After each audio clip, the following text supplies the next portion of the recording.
All right, peace.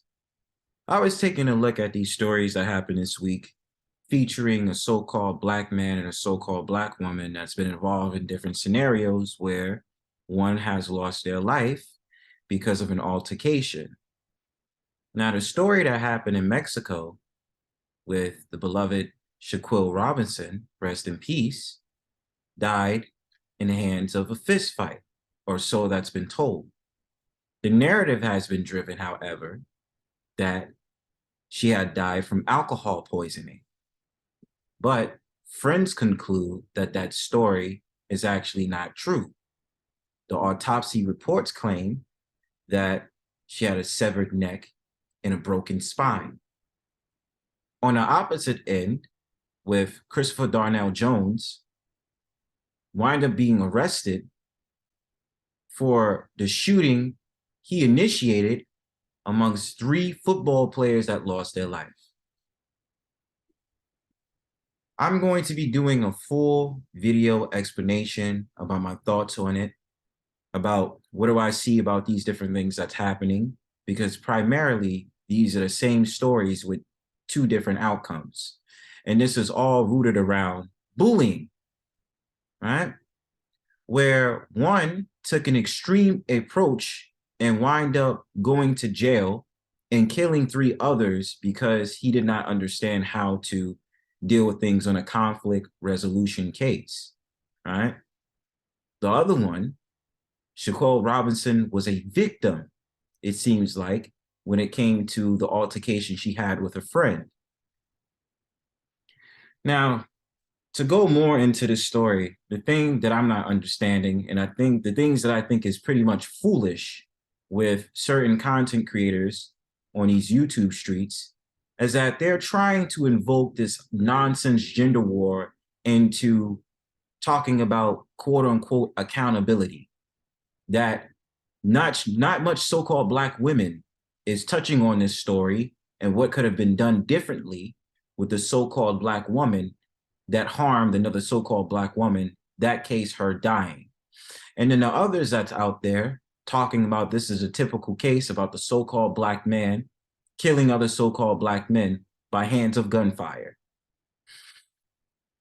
The twist that I'm starting to see on the case with Christopher Darnell Jones, however, is that you're starting to have these ruthless anti-black male, black men that wanted to take it upon themselves to hear the talks and hear the likes of eugenicists out here who get a segment on Fox Soul talking shit about so-called black men. And now these black men is talking about accountability and trying to talk about, see, you're murdering each other, black man.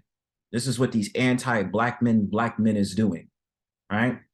On the other hand, you're starting to have these so-called black men who are acting like children by trying to call out the so-called black woman because the black woman is responsible for murdering another black woman. Let me tell you this, so-called black man, and I want you to hear me loud and clear. Just because a situation like this happens does not mean the so-called black woman is going to change her mind and what she thinks about you, so-called black man. I need you to understand that. She is already enrooted in what she knows about you, so-called black man.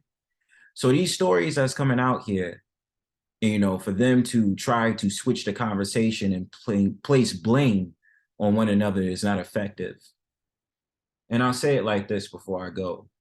Um, my thing, especially with the Shaquille Robinson case, my thing is who had the camera filming this fight? Because in my eyes, what I think that they was trying to do, which a lot of these social media maniacs like to do, is that when there's a fight that's going on, they don't try to break up the fight. They try to grab their cameras, film it, and then put it up on World Star Hip Hop primarily, or show friends and family about how this person got beat up, this, that, and the third, which tells me that there is a situation where the friend had a problem with Shaquille Robinson for weeks on end or before this situation where she decided to confront Shaquille Robinson. For whatever reason, I don't know. I don't have the full story on what actually happened and why the fight was caused. All we know is that it was an argument And after that, there was a fight in the hotel that was filmed, and then she died. But the thing about it is, it's funny how these situations has happened and people start switching their mind until there's a serious situation, which involves somebody dying. I hold whoever is responsible for filming the video as a bad omen in this situation because you could have stopped the fight. You could have possibly stopped her from dying. And you could have reprimanded the friend from actually trying to confront her, which was probably over some nonsense, but to just kill the noise with all the nonsense that was going on. We don't know how serious the problem was. Was it over finances? Was it over a man? What was it? But at the end of the day, a lot of people in society really are pathetic when they do certain things in filming situations instead of being the mediator and trying to break up a fight and figure out what's going on. Otherwise than that, you can expect a new video that's coming out about this. Otherwise than that, make sure you like, subscribe, share, hit the notification bell for more of my notifications. Peace.